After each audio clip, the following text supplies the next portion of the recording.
Hello and welcome to your Tuesday night edition of This Is Ibrox. Tonight I'll be hosting. My name is Hef, for those of you that haven't watched me before. And joining me tonight is JB, the World Ranger. How are you tonight, JB?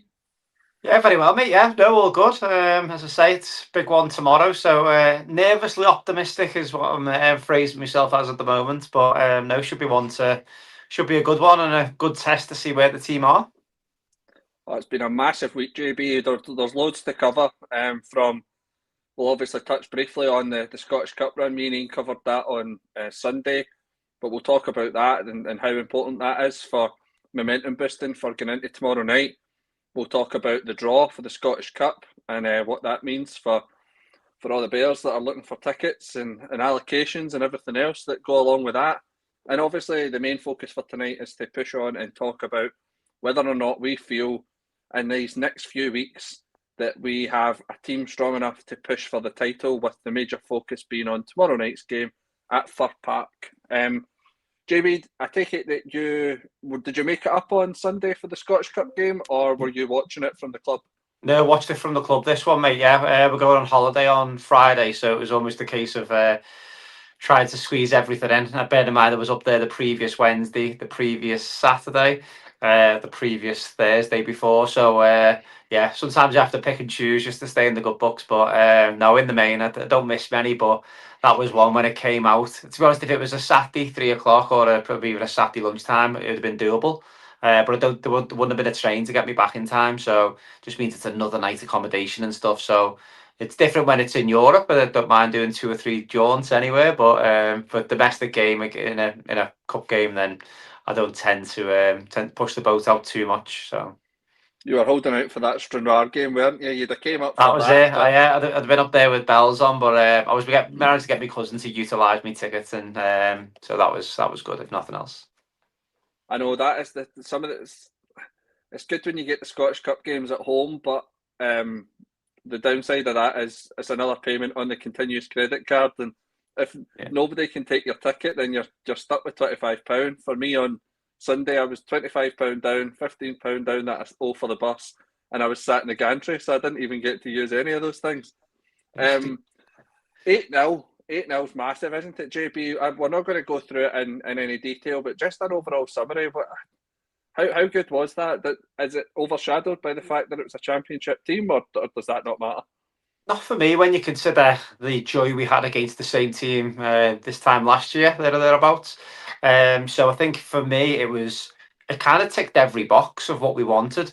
Pre-match, I think I was speaking to my dad, and it was like, well, quite happy with the team. I think if you'd have handpicked the team, you'd have wanted to see the 4 new signings in, just to see what they were all about and see what the because again, we've seen YouTube clips, we've seen flashes of some of these guys, and albeit, as I say, it's not going to be against the best competition, but it gives us a chance just to see them in the flesh, the physical attributes, how quick people are. You get a bit of a feel for that in terms of, and we've got always going to have plenty of the ball. So again, it gives chance to the likes of Romans, Chukwani, Olsen to a lesser extent, because I think we know where his quality is and what Nadiri can give us as well.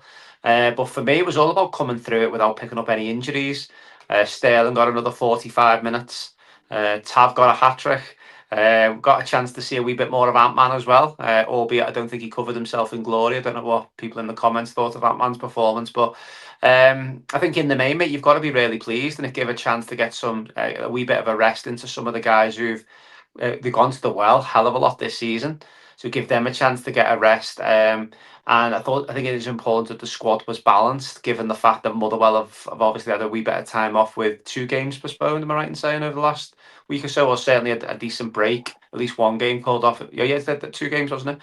So yeah, no, it was good, and as I say, into the next round, and then sets us up for, I think, the one that we all kind of wanted. Not for the fact that that it's going to be an absolute shoe in for a result, but almost the fact of, if you're going to be playing them, then you're going to want to do it on your turf, so to speak. And because if you go to Hampden, it's going to be a 50-50 split. The pressure that comes with that, things can go either way, as we've seen in recent years. But whereas at Ibrox, the atmosphere and everything else that comes with that, I think no, it's an ideal draw, and that's one that the CCS can take out with no bother. Yeah, with pleasure. The quicker they take it out, the better. So I know I've definitely got the ticket. Aye. No, just I totally agree. I think that the Scottish Cup draw was. I had said to Ian pre-match. He said, "If we do get through, who would you like?" And I said, "Well, ideally, I would like Celtic because if we got them at home, best time to play them. Fixture congestion. You've also got they're going to be playing away in Germany before they play us for one of the games, and then the other game there's further fixture congestion with the Aberdeen rescheduled game. So there's every possibility that people have been saying that if we can beat them once and then we beat them second, then that the second time round, that's their season done. I think that if it gets to the point where they're playing against Stuttgart and they're getting beat, then they get beat off us, then they go to Aberdeen. There's even the chance that they're slipping up points elsewhere without us. So for me, Aye. it's a make or break situation for me basically, and yeah, I'm all for it. Send me there. Hearts, Yeah, Celtic is a good run of fixtures as a Rangers fan. yeah. I think as well, though. I think one of the things we have done, and one thing the board and the club have got to be applauded for is we've got a squad now. Do you know what I mean? You go through, and it'll be I know there's certain points this season. I think every single one of us has wrote off the squad at every single player within this squad at some point this season. But it might touch wood. Everything's just kind of might just be gelling all at the right time. Two players for every position, pretty much. If you go through that kind of starting 11, still got Cornelius to come back, and then you go And through Barron. a Baron as well, who had a really good spell. So you go through that team now, and all of a sudden you've got two 11s that are I'm not going to say as good as each other because you probably want a decent blend between the two 11s, but you've got options and you've got different profiles within the personnel as well. I mean, obviously we brought in Olsen, Chugwani, Nadiri, and Romans, and the physical profile that they've brought has just been it's quite stark to see. Even when the players lined up now, albeit I appreciate Queens Park aren't going to be the biggest squad in town, but the physical profile when you seen that team lining up the other day, it was like oof, and you can see why they were at 6 and 7s from corners as well, because Yeah, who'd you mark, who'd you pick up, and the fact that we managed to get a few goals from set pieces as well was quite telling. yeah. That was the first thing that we noticed as well when the team lined up.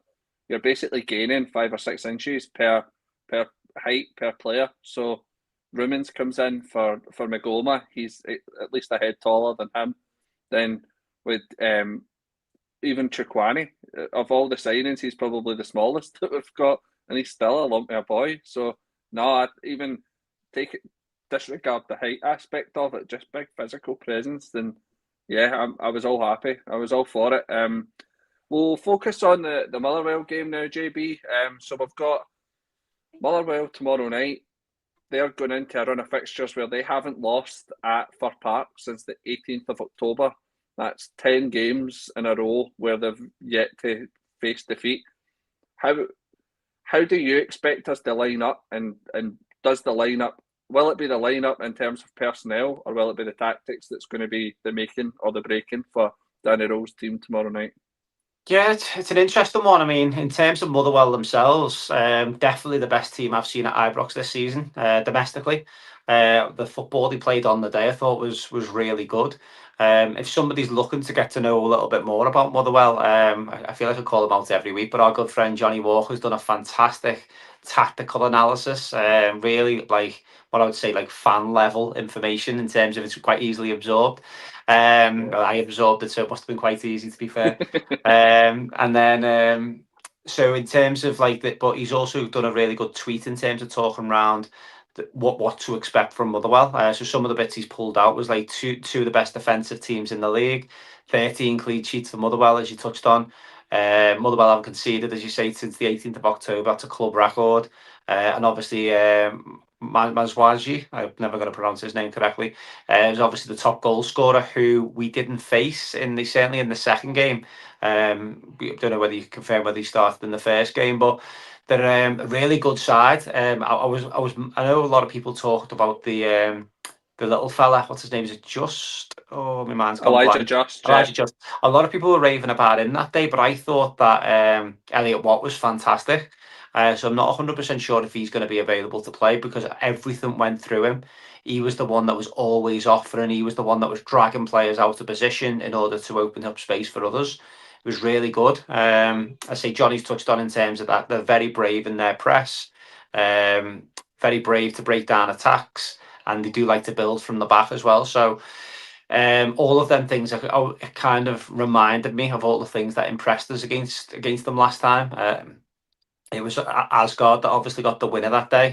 Me and you were just talking offline in terms of what was that goal like again? I can remember the 1-0 Asgard, but Gassama jumped in from the right, didn't he? And then forced a good save out the goalkeeper and a tap in. So yeah, tomorrow's not going to be a shoe-in. But in terms of your original question, what do I think he'll go with? I think it'll be I think we're going to have to go physical and strong and competitive first. In terms of the game's not going to get won in the first 20 minutes. The game's not going to get won in the first 45.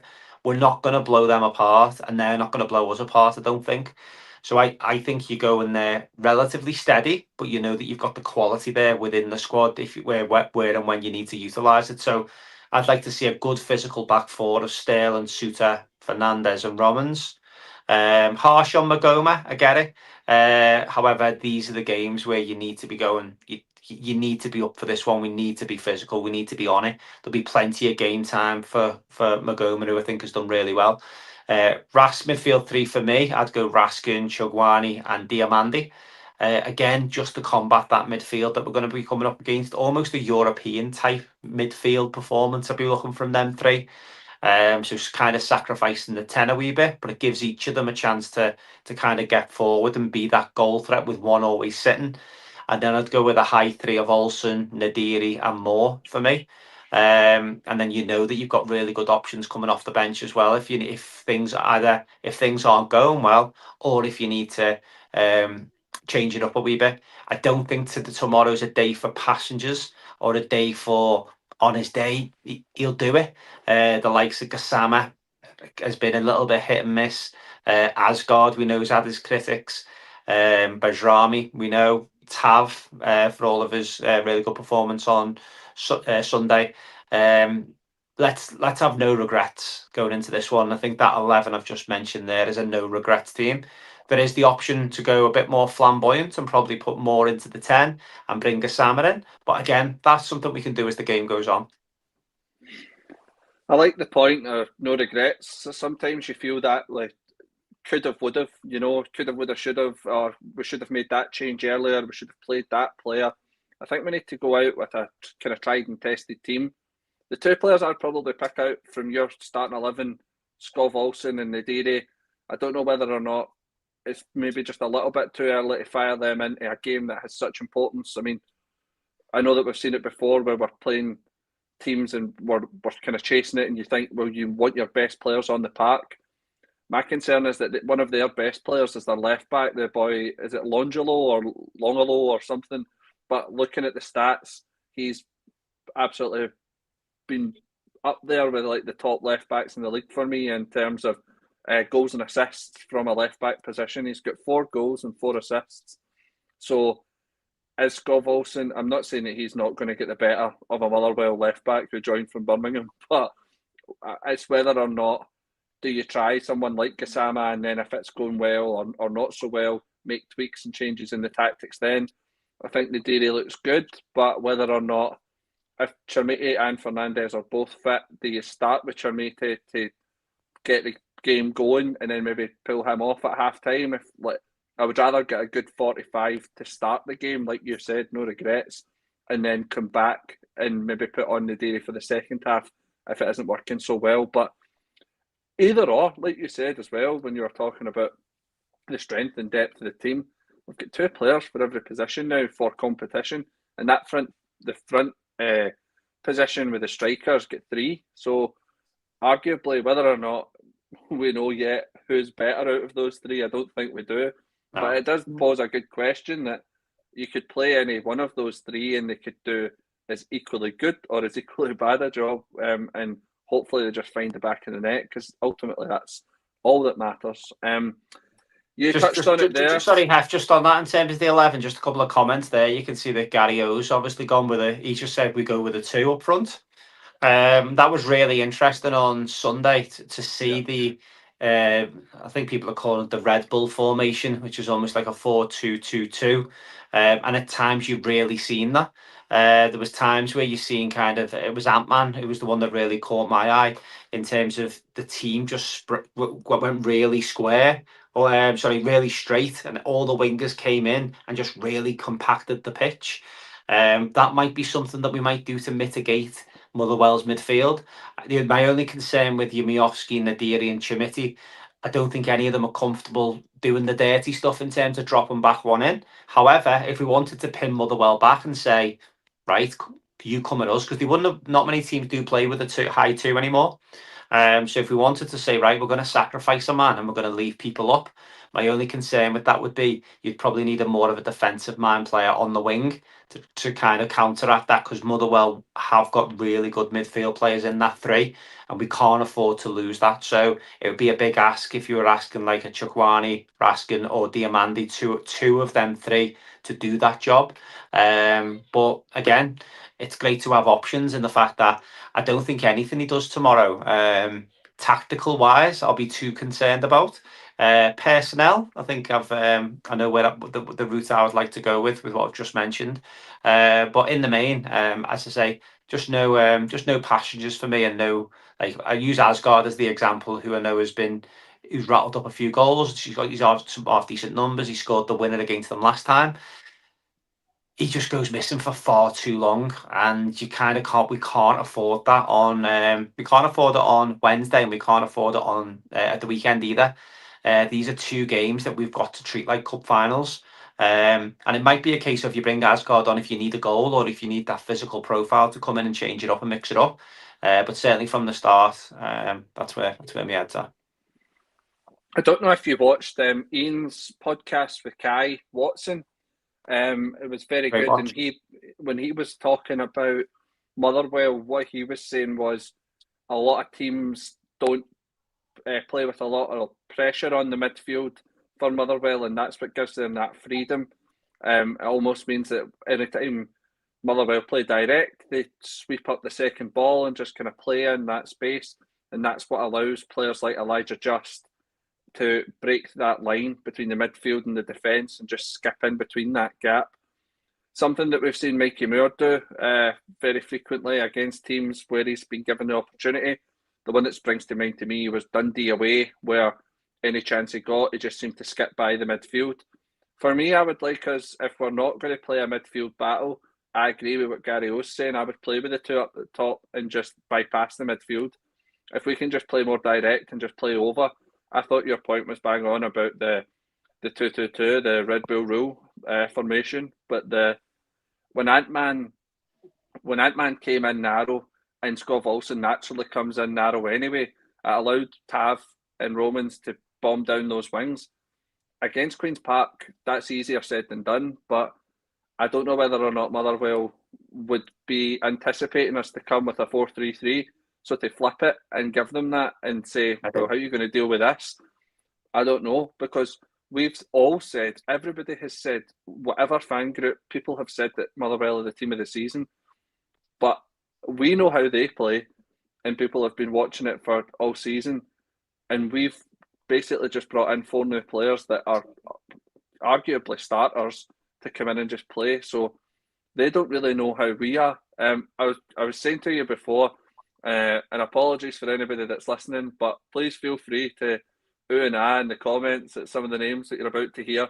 This was the starting lineup the last time that we played Motherwell at Fir Park. So we had Jack Butland in goal, Tavernier, Suter, Giga, and Max Aarons at left back. We had Gassama, Diamande, Dowell, Rothwell, Raskin, with Danilo up front. The subs that came on were Cortez, Dessers, Lyle Cameron, Barron, and Bajrami. And that game finished 1 each. Aye, PTSD coming back in there. Yeah, it was a kind of it was a sign of things to come, wasn't it? I think I remember Joe Rothwell started, didn't he? He started. Yeah, and I remember he done a turn in the first half, about 15 minutes in. He rolled about three of their midfielders. I thought, oof, who's this fella here? This guy's got it. Do you know what I mean? I think we went on a break, and I think Danilo might have hit the bar on the back of the move, if I remember rightly. And it was, I thought, oh, right, this is it. We're clicking. There's something special going on here. And we then seen the fragile side of Rangers, but again, you think of the players that have come in since then, and the players that have grown since then as well. So I'm thinking of the likes of Sterling wouldn't have been in there that day. Fernandez most definitely wouldn't have been. Romans, Chugwani, Olsen, obviously Nadiri. Was Gassama there at the time? Gassama started. Gassama did start the year. Yeah. But yeah, he wouldn't have been long in the door because he was towards the end of the window, wasn't he? So, yeah, it was. It does feel as if that actually doesn't even feel like this season. Feels like more like last season, if that kind of makes sense, given what a transition that we've had over the last few months. So, yeah, let's not mention that again, and we'll move on. Well, I was at that game, and I remember at the time thinking, who is this boy, that Elijah Just? And it ended up, that was the first game of the season. And for then, I think he's arguably been, for that position, the best player in the league. Just that player who can drive with the ball from midfield, from taking the ball deep and going in. I would like us for tomorrow night to potentially put someone on him just to kind of break the line, not let him get any sort of momentum. Not necessarily man for man like we've done with other players in bigger games, but having someone just to sit deep. And I think Choukwani fills that gap for me really, really well as just an enforcer. Almost just sit in front of the back two and just kill any sort of ball that comes into that space, just wipe it out completely. But I'm optimistic. I'm like you. I'm nervously optimistic, and I think it's a really nice position to be, where you're still interested at this time of the season, and you're looking forward to 2 and 3 weeks in advance to say, right, do you know what? We've got Motherwell tomorrow. That's a massive game. Hearts. That's a massive game. The 2 games against them, massive games. Everything right now seems to be pressure, pressure, pressure, and we don't seem to be folding just yet. So I would love us to continue on that vein of form and just see off these next couple of games, because if we keep that momentum high, JB, I think that eventually these other teams are going to implode within themselves, and we just need to be there just to sweep them aside, just to, when we get our chance to play them, just take the points as they come, and allow the other teams to build up their momentum as well. Yeah, right. We mentioned the Scottish Cup game. We said that whether or not we thought it was the best time to play them and stuff like that. The other thing that seems to be rumbling on is because it's a quarter final, apparently the rules are that they should get 20% of the ticket allocation, which would give them slightly more than the Broomloan, which is never going to happen. So I think the only way that things would work would be if for that game on its own, they went back to the original plan for Old Firms and gave Celtic the whole of the Broomloan stand. Do you think that if that is the case and that's what's requested and it goes forward, do you think that will have a massive impact on the game? No, for being perfectly honest, if you'd have asked me prior to the way the players performed at Parkhead the other a few weeks ago, the New Year game, I might have give you a slightly different answer. However, we stood up to that. It was really good. Is it a benefit to them? Yes, it is. There's no point in kind of denying that. As I say, the fact that when the European allocation would probably be my preference. Just for the fact that I do think I've got no concerns with the volume of fans that they bring in. It's just where they get allocated. It's a really strong. It's that full end. It seems to look like a bigger stand when they're in there. Probably for the fact that they'll have best part of 10,000 standing up, singing, shouting, spouting the nonsense, so to speak. So it's almost a case of it does become a more intimidating place. However, if you want to be winning, would I rather they had 10,000 in the Broomloan, or I played them at Hampden with 50-50? Then it is what it is. We just need to but where we've just got to be very careful, as you don't know what the future's going to hold, is if we draw them in the cup next year away, are they going to give us the allocation? And that's where you're going to be relying on gentleman agreements, and you wouldn't be trusting anyone at that club, given the fact that their own fans don't trust them. So I don't think we're in a position to actually trust them. So I think it's going to be an interesting one to see how it all plans out. To see the police have dodged it. The police could have potentially just took the problem straight out their hands, but I don't know. Maybe we'll get the referees involved and they'll ban them, so to speak, if this conspiracy theories are to be believed. But no, I would want more Rangers fans in if you're asking me my preference. But in terms of if they're going to be in there, then no, just get on with it and win. I think the added fans has its benefits if they're on top and they're winning, but see if they concede early and More pressure. I think it could work in our favour massively. I think if we're in a position where we get an early goal and there starts to be a bit of needle, because my first memories are going to the Old Firms, that's the way it was, and sometimes you were on top and everything was brilliant and you were laughing in their faces, and other times you were turning your face anywhere but the Broomlin so you didn't have to see them. So yeah, I think it's par for the course. I think my issue is it with, like, when I used to sit in the family section in the Broomlin, is where are those fans going to move to? And I think with the added demand on tickets with my jars and everything else, it will see a lot of fans unhappy. But again, if we were to face them in Hampden, you're talking 50-50. So therefore, those fans wouldn't have got to that game anyway. So I don't know. It'll just be, I suppose, we just need to batter them 3-0 each game and hope we put smiles on everybody's faces, how many Rangers fans do end up in there, and wish for the best. But I think the overriding thing will be that we're talking about pressure and we're talking about the fact that we're going to be playing Hearts, Celtic, then Celtic again for the Scottish Cup. But JB, we could be in a position that next time we speak, probably next week sometime, that if things go our way tonight, in 3 minutes' time when the kickoff takes place, we could be top of the league for this time next week if everything goes our way. Could you imagine that happening? Well, me and you are on. I think me and you are on tomorrow night, so we'll reconfirm. But yeah, we're back for match reaction tomorrow. So if you enjoyed this, then tune in tomorrow. But yeah, I think it's a golden opportunity. One of the things I would say though is if things don't go well tomorrow, we can't be losing our shit. Like, in terms of a draw is worst case scenario. I'm prepared for people to lose their heads if we get beat. But a draw tomorrow, it's over the course of a season, isn't a bad result. Do we want to win the league by 10 points? Of course we do. However, these are the best of the rest at the moment, and I'd probably put Motherwell as a bigger threat than Hearts at the moment, given the fact that they play such good football. The defensive record's so good. They haven't got. I don't think they've got a lot of players out, albeit I'm not clued up on the Motherwell squad. However, Hearts on Sunday, we've got to be going there and winning that one. That's a kind of non-negotiable for me. That one, that for me needs to be a European type atmosphere from the fans, and regardless of what happens tomorrow, because as I say, it's a massive week for the club, and the club have got to make, and as fans, we've got a responsibility to make sure that we get the players through the next 2 games as well and really support them. I think the board have done their bit in terms of making sure that the manager's got a squad to go and attack. The manager's done his bit in terms of getting us set up to be really hard to beat.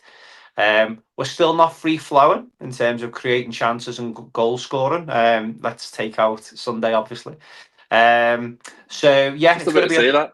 It's going to be just the 8. Just the 8, but yeah, you know? It's gonna be a tough one tomorrow. Let's make no mistake about it, as Ali McLeish would say. So let's just go and hope the team go and give a really good performance. If we match Motherwell's work rate, we'll win. And then that's the bit for me that have been questioned over the squad over the number of years, but certainly at times this season as well. In terms of where we're at. Yes, I think everybody would agree that the tougher the games, the sweeter the victory. If we can get through these ones where it means the most and it's the hardest fought, you look at the run to Seville and everything else, those are the ones that matter the most. There's the ones that you're going to the game nervous, excited. I think if we can get the momentum going, like you said, for tomorrow night in Motherwell, I think it's going to be a cracking atmosphere away from home. I think on Sunday it's going to be the same. So, yes, well, best wishes to anybody that's going to go along to the game tomorrow night. I know that tickets are like gold dust, so make sure that you've put it in your inside jacket pocket in case it falls out on the way there. You might not get it. You might not see the light of day.